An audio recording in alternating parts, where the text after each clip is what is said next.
নির্বাচনের আগে অন্তর্বর্তীকালীন সরকারের বেতন বৃদ্ধির নীতি নির্ধারণী পদক্ষেপ নতুন আলোচনার জন্ম দিয়েছে। বেতন কমিশনের সুপারিশ বাস্তবায়নে সরকারি কোষাগার থেকে খরচ হবে বছরে অতিরিক্ত প্রায় 1,06,000 কোটি টাকা। প্রস্তাবিত এ বেতন কাঠামো নিয়ে সময় যত গড়াচ্ছে পরিস্থিতি ততই ঘোলাটে হচ্ছে। সরকারি চাকরিজীবীদের বেতন প্রায় 2.5 গুণ বাড়ানোর প্রস্তাব নিয়ে খোদ উপদেষ্টাদের মধ্যেই আপত্তি দেখা দিয়েছে। সর্বনিম্ন ধাপে বেতন কাঠামো 8,250 থেকে বাড়িয়ে 20,000 টাকার সুপারিশ করা হয়েছে, আর সর্বোচ্চ ধাপে বেতন কাঠামো নির্ধারিত 78,000 থেকে বাড়িয়ে সুপারিশ করা হয়েছে 1,60,000। প্রায় 14 লাখ সরকারি কর্মচারী এবং 9 লাখ পেনশনভোগীদের জন্য সরকারের বার্ষিক ব্যয় 1,31,000 কোটি টাকা। কমিশনের প্রস্তাব অনুযায়ী সরকারি কর্মকর্তা কর্মচারীদের বেতন 100 থেকে 147% পর্যন্ত বাড়তে পারে।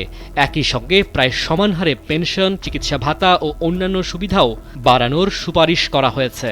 কয়েকজন উপদেষ্টার মতে দেশের বর্তমান অর্থনৈতিক পরিস্থিতিতে শুধু সরকারি চাকরিজীবীদের বেতন এতটা বাড়ানো বৈষম্যমূলক। উচ্চ মূল্যস্ফীতির বাজারে সাধারণ মানুষের সীমিত আয়ের বাস্তবতা বিবেচনায় নিয়ে সরকারি কোষাগারের ওপর অতিরিক্ত চাপ না বাড়ানোর পক্ষে মত দিয়েছেন তারা।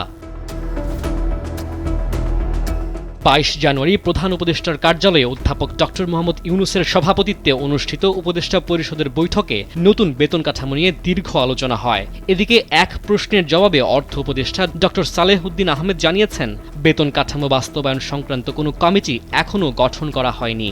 তিনি বলেন, কমিটি গঠন হলে বাস্তবায়নের কাজ শুরু হবে, তবে বেতন বৃদ্ধির অতিরিক্ত অর্থের যোগান কিভাবে দেওয়া হবে সে বিষয়ে তিনি কোনো মন্তব্য করেননি। উপদেষ্টা পরিষদের ওই বৈঠকে নতুন বেতন কাঠামো বাস্তবায়নের পদ্ধতি নির্ধারণে একটি কমিটি গঠনের কথা থাকলেও শেষ পর্যন্ত তা করা হয়নি। ফলে বর্তমান সরকারের মেয়াদে নতুন বেতন কাঠামো বাস্তবায়ন প্রায় অনিশ্চিত হয়ে পড়েছে।